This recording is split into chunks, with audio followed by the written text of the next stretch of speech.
Hey everybody, Evan Schmidt, Love Promise Coordinator, Product Specialist here at Santa Cruz Subaru. Today we're going to show you some video of a recent training I went to showing the capabilities of the new 2025 Forester.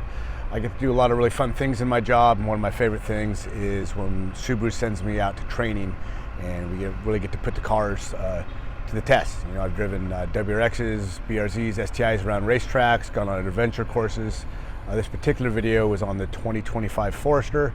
Unfortunately, it wasn't a super crazy training, but we just took some cars through the parking lot, and you'll see in the video we put them on rollers and just kind of simulated what happens when the cars lose traction and really the amazing capabilities of the all-wheel drive system of the new Forester. If you're new to the channel, I like to make videos about everything Subaru, impart my knowledge and wisdom over the last 18 years of working for Subaru. If you get use out of the videos, please hit the little Santa Cruz Subaru wave that's right down there.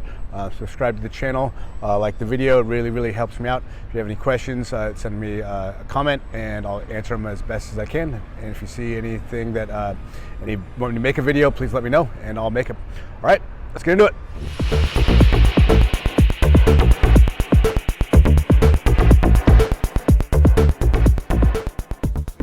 The power is transferred either left and right or forward and backward.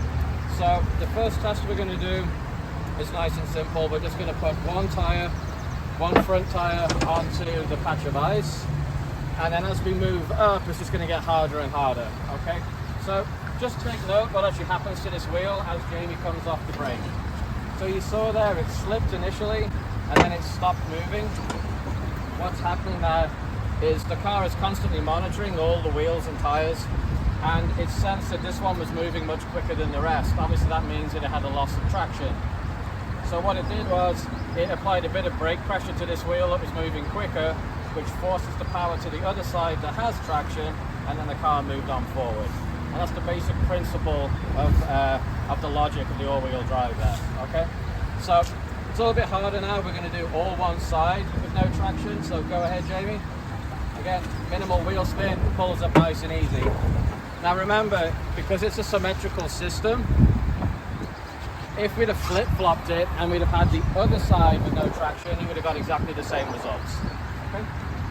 So now we've done side to side, we're going to move on to front and back. If you just come up just a little bit more. Just a little bit, there you go, that's good. Okay. Remember, under regular driving, the torque split is about 60% of the power up front, 40% to the rear.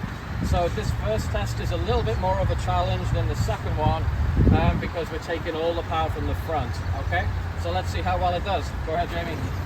Again, a little bit of a slip. It senses that those front wheels are moving quicker than the rears. It applies a bit of brake pressure and it sends the power to the back. Okay, as I said, under regular driving, there's only 40% going to the rear, so I don't even think we're going to get any wheel spin at all here, but let's see how it goes.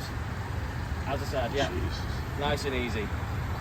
And just to prove that we're not cheating, we are still rolling free.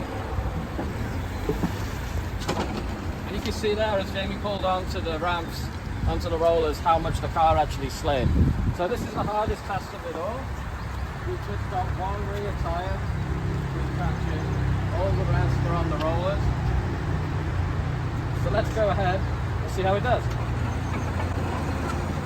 A little bit of wheel slip, and bear in mind this whole parking lot is a little bit uphill, so it's actually uphill, we don't use traction on one tyre. So it's a nice little demo there, showing you what's going on. One thing I want to point out too, is that with this being the touring trim model, it does have the forward-facing camera, and that's why you don't see Jamie putting her head out the window, because she's using the camera on the inside, and she has it set. Because there are different cameras you can use, you have it set to where you're actually looking at all four wheels and tyres, so you can literally position it exactly where she is.